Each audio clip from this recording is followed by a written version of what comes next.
હરિઓમ. આજે આપણે સ્ટાન્ડર્ડ 6 માં ઇંગ્લિશ 2 સેન્ટેન્સીસ આજે નવા શીખીશું.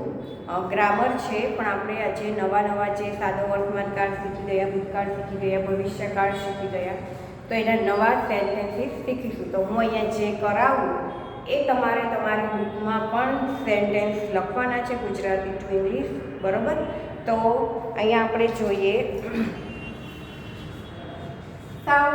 પહેલાં તો સાવ ઇઝી સેન્ટેન્સ જ જોઈશું. આ મોહનનો ભાઈ છે. તો હવે આનું ઇંગ્લિશ શું થાય તમને ખબર જ છે, એટલે તમારે તો ફટાફટ બધું લખી કાઢવાનું છે. બરાબર? તો આનું ઇંગ્લિશ શું થશે?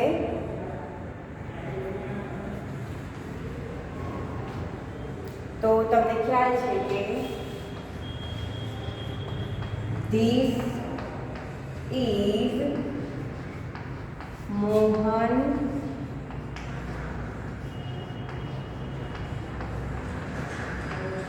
Brother. This is Mohan brother. એ પછી આપણે આગળ નેક્સ્ટ જોઈએ. મારી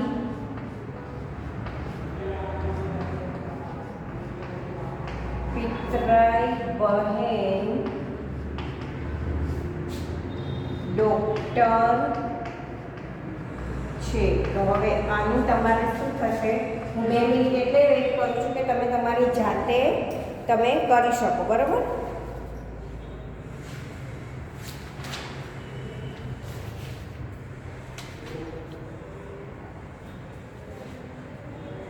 તો એ હવે તમારે કરવાનું છે. આનું કે શું થશે? આનું તો કે મારી પિતરાઈ બહેન ડોક્ટર છે. પિતરાઈ બહેન એટલે કઝિન સિસ્ટર. માય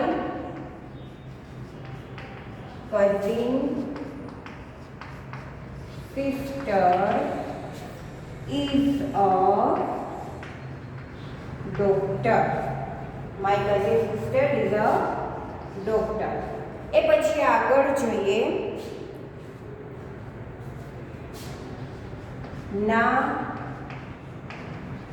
તેની પાસે 4 પેન નથી.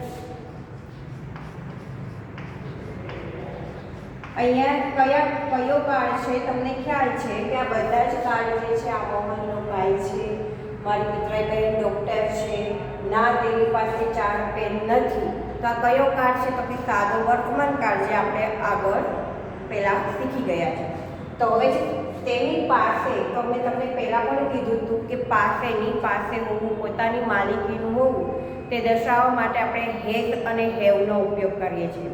હેઝ ક્યારે વાપરીએ છીએ? તો કે ત્રીજો પુરુષ એકવચન હી, શી અને ઇટ હોય ત્યારે આપણે હેઝનો ઉપયોગ કરીએ છીએ. તો અહીંયા લખ્યું છે કે ના તેની પાસે 4 પેન નથી. તો કઈ રીતે બનશે? તો કે નો he has not અથવા તો hasn't. hasn't પણ તમે લખી શકો. ફોર એક્ઝામ્પલ, hasn't છે તે શું છે? તો કે has not નું ટૂંકું રૂપ છે. બરાબર? નો he hasn't for પેન. કે તેની પાસે 4 પેન નથી. નો he has not અથવા તો hasn't. No he has not for pen. એ પછી આપણે આગળ જોઈએ.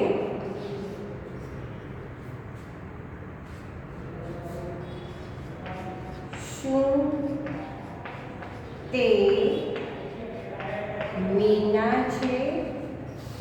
તો શું આવશે અહીંયા? શું તે મીના છે?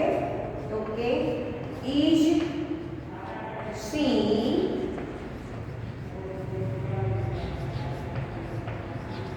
Meena question mark. બરાબર?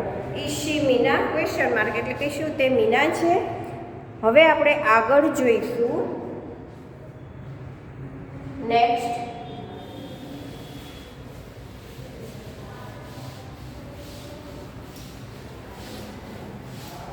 જો વર્તમાનકાળ છે, ભૂતકાળ છે, તો વધારે ને વધારે વાક્યો આપણે બનાવતા રહીશું, કરતા રહીશું, તો આપણે ઇંગ્લિશમાં કોઈ પણ કાળ હોય તો કોઈ પ્રોબ્લેમ થાય નહીં. હવે છે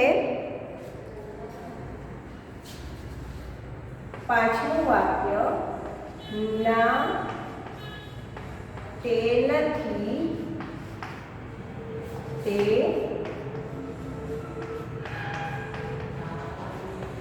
મોનિકા છે. તો હવે આનું ઇંગ્લિશ શું થાય? તો કે આપણે શું જોયું તો કે ઇઝ શી મીના? તો કે no, she isn't, she is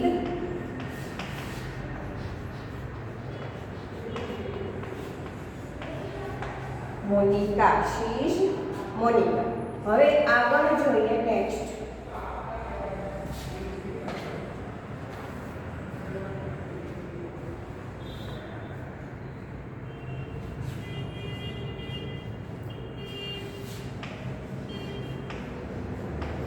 Amita મારી બહેન છે. તો શું થઈ જશે? તો કે અમિતા શું થશે? Amita is my sister. Amita is my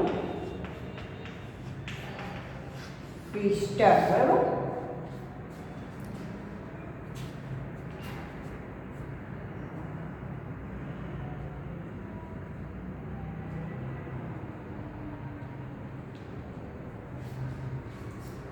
પછીનું જોઈએ આપણે.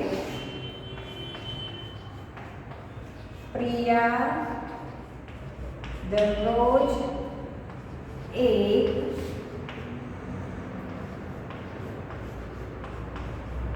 સફરજન ખાય છે.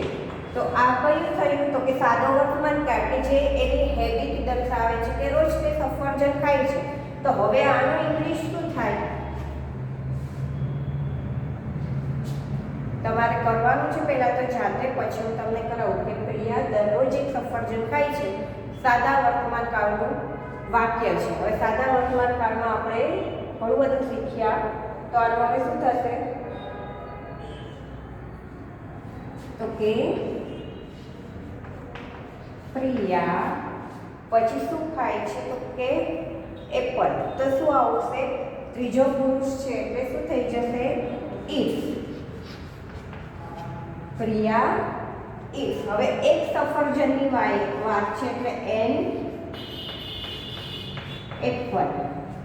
જો અહીંયા શું થાય છે કે કયો કાળ છે? તો કે સાદો વર્તમાન કાળ છે એટલે ત્રીજો પુરુષ આવે છે શી. તો આપણે ક્રિયાપદને એક પ્રત્યય લગાવવું. પ્રિયા ઇફ. હવે એક સફરજનની વાત થાય છે એટલે અહીંયા પણ આર્ટિકલ પહેલા શું લાગે છે? આર્ટિકલ એન નો ઉપયોગ થાય છે. તો અહીંયા શું થાય છે? એક સફરજન એટલે એન એપલ. હવે ક્યાં કઈ રીતે ખાય છે? તો કે રોજ ખાય છે, દરરોજ ખાય છે. તો દરરોજ મતલબ ડેઈલી અથવા તો every day. Priya it's an apple daily. બરાબર. Priya it's an apple daily. એ પછી આપણે આગળ જોઈએ.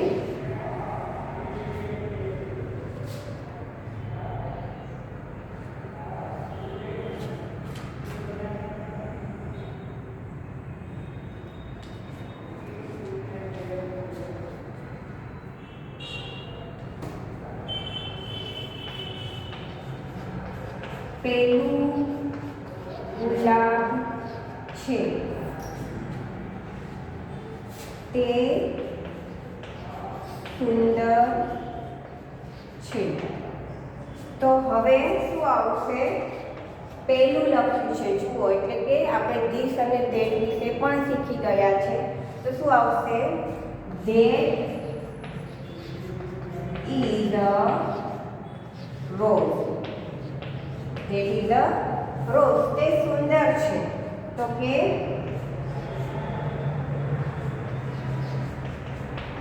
ધેટ ઇઝ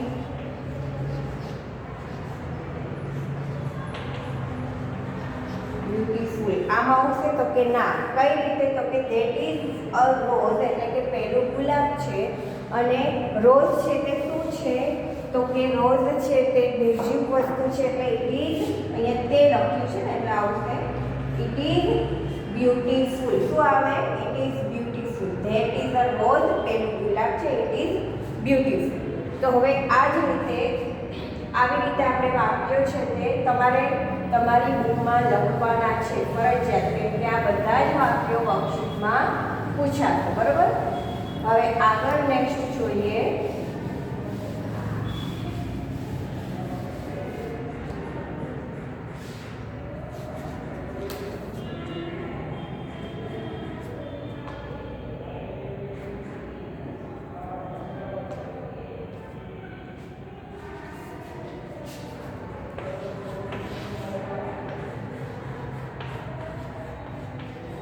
આપતી પાસે 4 ફૂલ હતા. જો હવે આ કયો કાળ થઈ ગયો? તો કે ભૂતકાળ થઈ ગયો, કે જે હતું કે અત્યારે નથી. તો કઈ રીતે બનશે? જે રીતે આપણે સાદો વર્તમાન કાળમાં હેવ હેઝનો ઉપયોગ કર્યો, તો સાદા ભૂતકાળમાં હેવ હેઝનું શું થઈ જાય? તો કે હેડ. તો અહીંયા હવે કઈ રીતે વાક્ય બને? તમારે બનાવવાનું છે પહેલા તો કે આરતી પાસે 4 ફૂલ હતા. ભૂતકાળનું વાક્ય છે એટલે કઈ રીતે વાક્ય બને? હેવ હેઝની જગ્યાએ ફક્ત હેડ લગાડીને પછી કઈ રીતે વાક્ય બનશે? તો કે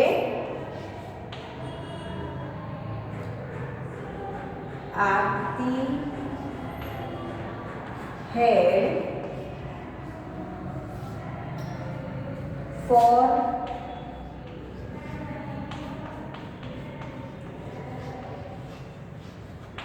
flowers. આરતી હેડ 4 flowers. હવે પછીનું જોઈએ આપણે.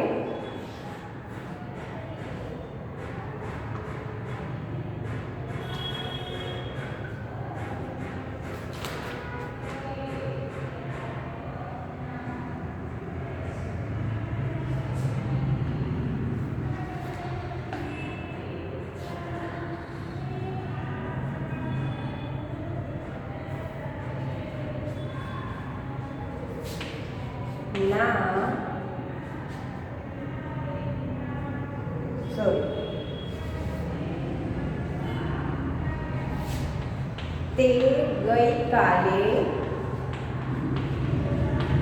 શાળાએ ગયો હતો. તો હવે આનું ઇંગ્લિશ શું થાય? કે તે ગઈકાલે શાળાએ ગયો હતો. તો હવે આનું ઇંગ્લિશ શું થશે? તો કે આ પણ કયો કાળ છે? ભૂતકાળ છે. તો ગયો હતો, જાઉં છું નથી પણ ગયો હતો છે, તો કોનું શું થઈ જાય? વેન. તો હવે તમારે બનાવવાનું છે આ રીતે. કઈ રીતે બનશે? તો હી પછી વેન. હી વેન ક્યાં ગયો હતો? તો કે શાળાએ.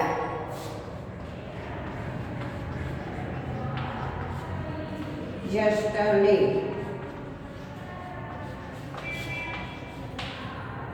He went to school yesterday. કે તે ગઈકાલે શાળાએ ગયો હતો. એ પછી આપણે જોઈએ, હજી એક બે જોઈ લઈએ આપણે, પછી હું તમને હોમવર્કમાં આપું છું. બરોબર? તો તમારે એ કરવાના છે.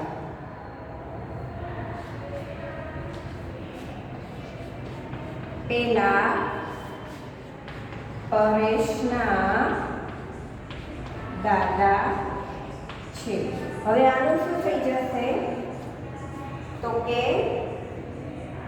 પેલા લખ્યું છે તો શું થાય? That is Paresh. પરેશના દાદા છે લખ્યું છે કે એપોસ્ટ્રોફી લાગે. Paresh grandfather. That is Paresh grandfather. એટલે પેલા પરેશના દાદા છે. તો હવે હું તમને હોમવર્કમાં આપું છું જે તમારે નવા જે નવા વાક્યો છે એ હું તમને હવે હોમવર્કમાં આપીશ. અહીંયા આપણે 10-11 વાક્યો આપણે આપણી રીતે ગુજરાતી ટુ ઇંગ્લિશ શીખ્યા. તમે પણ આ લખવાના છે, ફરજિયાત છે, લખવાના જ છે, એટલે તમને પણ આવડે. હવે હું તમને નવા સેન્ટેન્સીસ આપીશ જે તમારે ઘરે હોમવર્કમાં કરવાના રહેશે.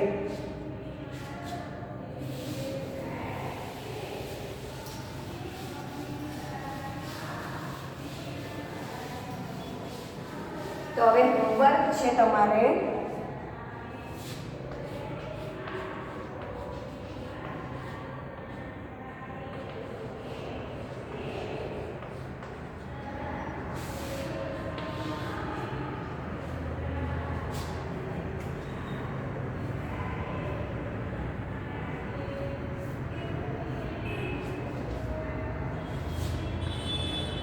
અમારા બગીચામાં 2 વૃક્ષ છે. એ પછી બીજું જોઈએ.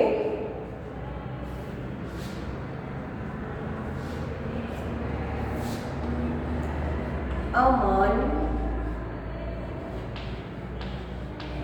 દરરોજ 2 કેળા ખાય છે. એ પછી નેક્સ્ટ જોઈએ.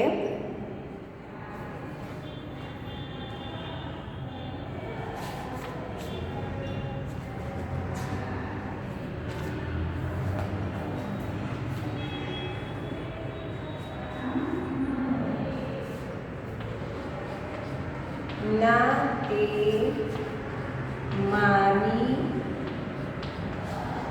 સાયકલ નથી. એ પછી નેક્સ્ટ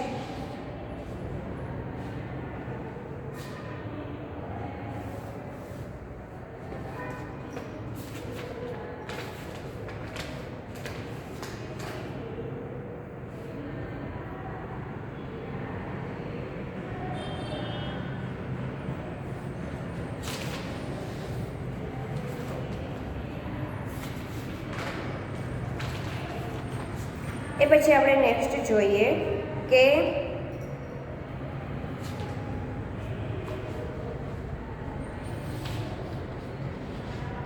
રાજ પાસે 2 દડા છે. એ પછી પાછું વાક્ય જોઈએ. હા તે ખેડૂતો છે. પછી નેક્સ્ટ જોઈએ.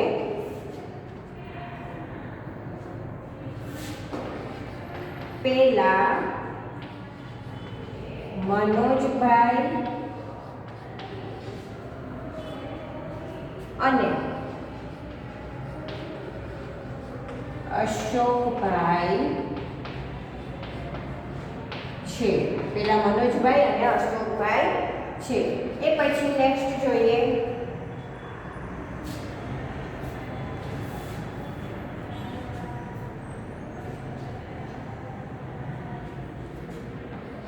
પેલું મારું દફતર છે. પછી નેક્સ્ટ જોઈએ.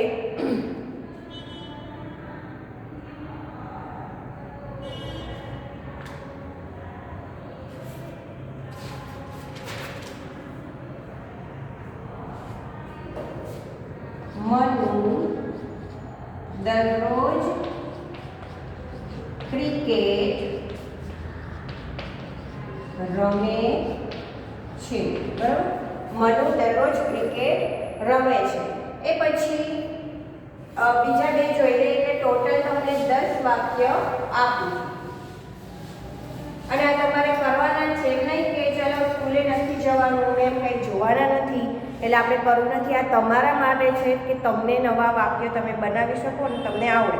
હવે બીજા 2 8 જોયા, હજી જોઈ લઈએ 2. 9મું વાક્ય છે.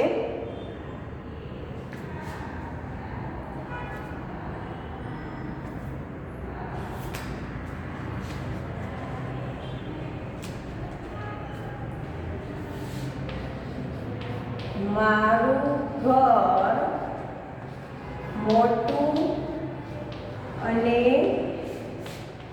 સુંદર છે. અને પછી 10મું વાક્ય છે છેલ્લું.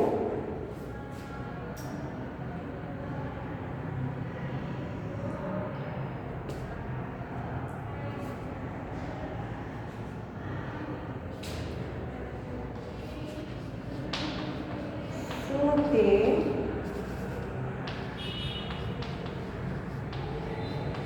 રૂબીના છે? બરાબર. તો આ જે મેં તમને વાક્યો આપ્યા છે એ તમારે શેમાં બનાવવાના છે? તમારે હોમવર્કમાં તમારી બુકમાં બનાવવાના છે. નવા 10 વાક્યો. આપણે 10 વાક્યો 11 વાક્યો શીખ્યા પણ, અને બીજા 10 નવા વાક્યો હું તમને હોમવર્કમાં આપું છું. તો તમારે ખાસ ફરજિયાત કરવાના જ છે.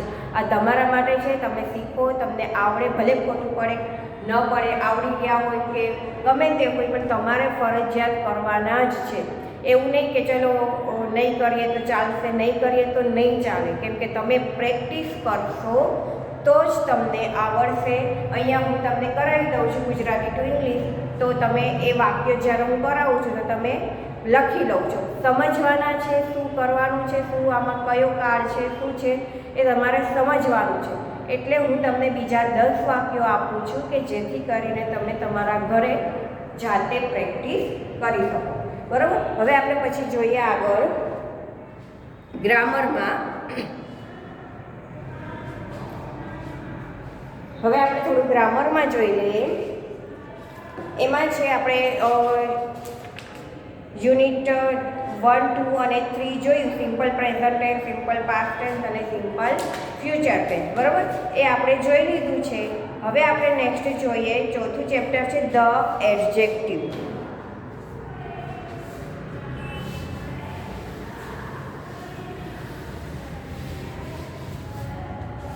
ચોથું ચેપ્ટર છે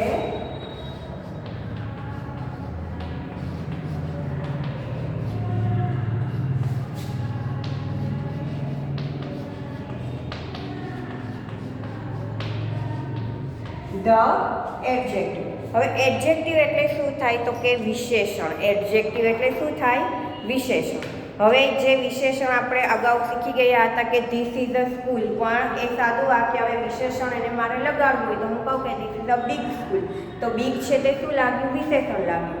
this is a new book, તો ન્યૂ છે તે શું લાગ્યું તો કે વિશેષણ લાગ્યું. તો બિગ છે, ન્યૂ છે, જે આપણે નામ પહેલાં અહીંયા તમને આપેલું છે તેની નીચે તમારે અંડરલાઈન થવી જોઈએ કે કોઈ પણ સંજ્ઞાવાચક કે સામાન્ય નામની પહેલાં, કોઈ પણ સંજ્ઞાવાચક કે સામાન્ય નામની પહેલાં ગુણનું વર્ણન કરવામાં આવતું હોય, એટલે કે ગુણ વર્ણન કરતા શબ્દને શું કહેવામાં આવે છે તો કે એડજેક્ટિવ. કોઈ પણ બુક છે, ચલો તો એમ કહો કે ધીસ ઇઝ અ બુક, પણ કેવી બુક છે તો કે this is an old book.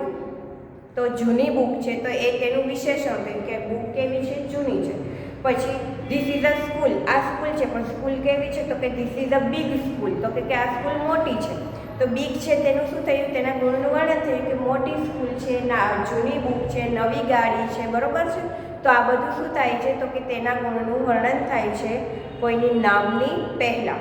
તો અહીંયા જો લખ્યું છે મોટું ઘર, હાઉસ, તો કે બિગ હાઉસ, તો તે નામની પહેલાં, હાઉસની પહેલાં તેનું વિશેષણ લાગ્યું કે બિગ. પછી કાઇટ, તો કાઇટ છે કેવો કાઇટ છે તો કે બ્લુ, તો કે કલર કેવો છે તેનો તો કે બ્લુ કલર છે, તો તે નામની પહેલાં પણ તેનું શું લાગ્યું? વિશેષણ લાગ્યું. હવે માણસ, પણ ઓલ્ડ મેન છે તો વૃદ્ધ માણસ છે, તો વિશેષણ કયું લાગ્યું? ઓલ્ડ. હવે તેની વાક્ય રચના પણ આપેલી છે.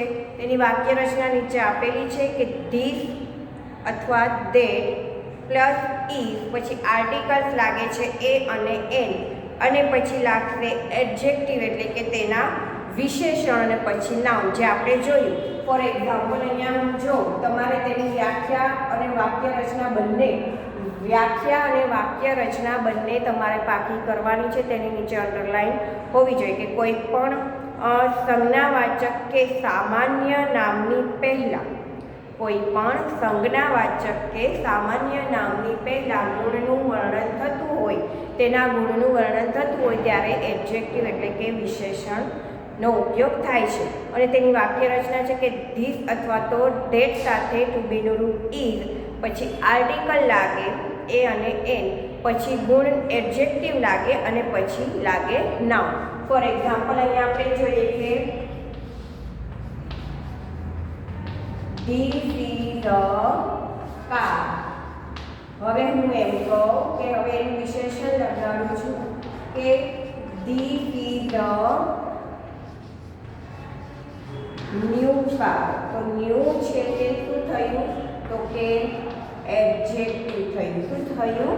એડજેક્ટિવ. એ પ્રમાણે જોઈએ કે ધીસ ઇઝ અ પેન. આ પેન છે, આ એક પેન છે, પણ this is a red pen. This is a red pen. તો રેડ છે તે શું થાય? એડજેક્ટિવ થાય. એ તમારે ધ્યાન રાખવાનું છે. તો અહીંયા જોઈએ છે આપણે એડજેક્ટિવ. ખાસ તમારે તેની વ્યાખ્યા અને વાક્ય રચના નીચે અંડરલાઈન થઈ જવી જોઈએ, પાકી થઈ જવી જોઈએ. પછી આવી રીતે તમે નવા નવા જે વાક્યો છે તે તમે બનાવી શકો. અહીંયા એક્ઝામ્પલ પણ ઘણા બધા આપ્યા છે કે આ મોટું ઘર છે, this is a big house. પછી જે પેલો ભૂરો પતંગ છે તો કે that is a blue kite. પછી છે પેલો વૃદ્ધ માણસ છે તો કે that is an old man, કે પેલો વૃદ્ધ માણસ છે. તો અહીંયા તેના વાક્યો પણ આપ્યા છે. ઉપર આપેલા બધા જ વાક્યોમાં વિશેષણની નામની પહેલાં શું મૂકવામાં આવ્યું છે તો કે અ બિગ હાઉસ. હાઉસની પહેલાં બિગ મૂક્યું છે, કાઇટની પહેલાં બ્લુ મૂક્યું છે અને મેનની પહેલાં ઓલ્ડ મૂક્યો છે. એટલે બધા વિશેષણો મૂકવામાં આવ્યો છે. હવે પછી જોઈએ કે હવે ક્રિયાપદ પછી વાક્યના અંતે વિશેષણ મૂકીએ તો વાક્ય રચના કંઈક આવી રીતે થાય. એ પણ અહીંયા આપણને આપેલું છે કે ઉપર આપ્યું હતું કે this is a big house અને નીચે આપ્યું છે કે ધીસ હાઉસ ઇઝ બિગ. હવે વિશેષણ ક્યાં ગયું તો કે વાક્યના અંતે ગયું. તો કઈ રીતે વાક્ય બને કે ધીસ હાઉસ ઇઝ બિગ, એટલે કે આ ઘર મોટું છે. બરોબર. પછી છે ધેટ કાઇટ ઇઝ બ્લુ, તો કે પેલો પતંગ ભૂરો છે.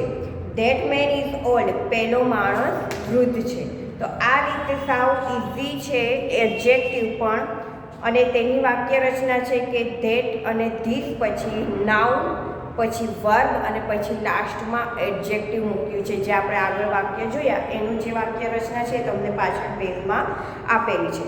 તો પછી હવે જ્યારે નેક્સ્ટ પીરિયડ આવશે તો આપણે યુનિટ જે ચેપ્ટર 4 ધ એડજેક્ટિવ ચાલે છે એનો આપણે આગળથી અભ્યાસ કરીશું. તેની એક્સરસાઇઝ પણ જોઈશું અને મેં જે તમને હોમવર્કમાં જે સેન્ટેન્સીસ આપ્યા છે તે તમારે ખાસ કરવાના છે. એ પણ હું તમને અહીંયા કરાવીશ, પણ તમારે તો કરવાના જ છે. કરાવીશ એટલે એનો મતલબ નહીં કે તરત જ હવે નેક્સ્ટ પીરિયડમાં કરાવું, ગમે ત્યારે કરાવીશ. એટલે તમારે એ ખાસ લખવાના છે. પણ એ પહેલાં જ્યારે નેક્સ્ટ પીરિયડ આવશે તો આપણે ગ્રામરમાં ચોથું ચેપ્ટર છે તે કમ્પ્લીટ કરીશું. હરિઓમ.